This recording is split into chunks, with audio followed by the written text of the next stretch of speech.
నా యాత్రలో నే దాటిన ప్రతి మలుపు నీ చిత్తమే.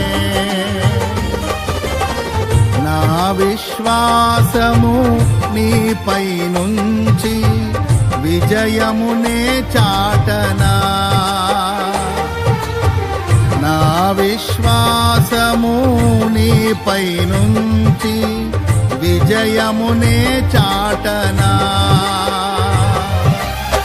నా ప్రతి క్షణము ఈ భావనతో గురి యొద్దకే సాగెదా. నా ప్రతి క్షణము